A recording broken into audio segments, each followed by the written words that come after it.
আসসালামু আলাইকুম, কেমন আছেন সবাই? আশা করি ভালো আছেন। তো আজকে আমরা গরমে প্রচুর ভুক্তভোগী। এটার কারণ হচ্ছে কারেন্ট নেই। সেই 11টা থেকে যে কারেন্ট গেছে এখনো আসার নাম নেই। যদিও আমি তখন তো বাসায় ছিলাম না। আর কি বলবো, বাসায় তো এমনি বলতেছে মনটা তেমন ভালো নেই। কারণ দুনিয়াতে যে জাদু টুনা এগুলা কত খারাপ জিনিস আগে শুধু বুড়া বুড়ির মুখ থেকে শুনেছি, কিন্তু কখনো নিজের চোখে ওইভাবে পড়ে নাই যে জাদু করে টুনা করে মানুষকে প্রতিবন্ধী বানাইতে পারে, মেরে ফেলতে পারে। সেটা যখন নিজের ঘরের লোকের সাথে হয়েছে তখনই বুঝতে পারলাম যে জাদু টুনা কত বড় একটা খারাপ জিনিস।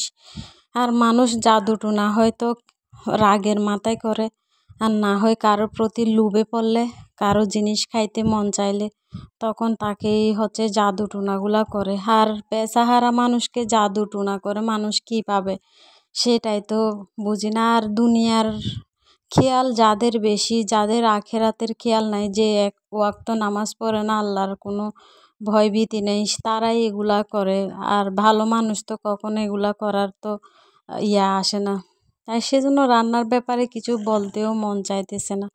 আর মানসিক চাপ যখন মানুষের উপরে পড়ে তখন মানুষ যে কীরকম হয়ে যেতে পারে সেটা যে মানুষটার উপর পড়ছে তাকে না দেখলে বোঝা যায় না।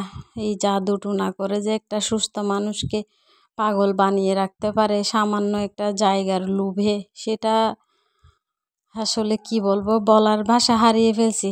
কোনো একটা লোভ ছাড়া তো মানুষকে জাদু টুনা করে পঙ্গু করতে পারে না, পাগল বানাইতে পারে না, সুস্থ মানুষকে অসুস্থ বানাইতে পারে না।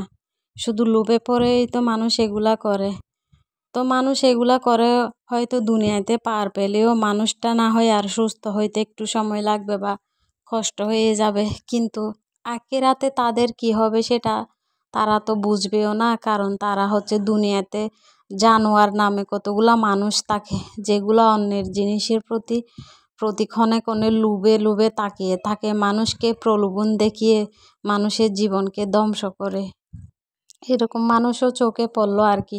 আসলে কখনো কাউকে এরকম করিনি তো, সেই জন্য এগুলা কিন্তু কখনো চোখের সামনে পড়লে একটু বিশ্বাস কম হয়। কিন্তু আসলে কিছু জিনিস তো আর হাতের কাছে যখন ধরা দেয় আর বিশ্বাস না করতে তো পারা যায় না, বিশ্বাস করতে বাধ্য, সেরকম হয়ে গেছি।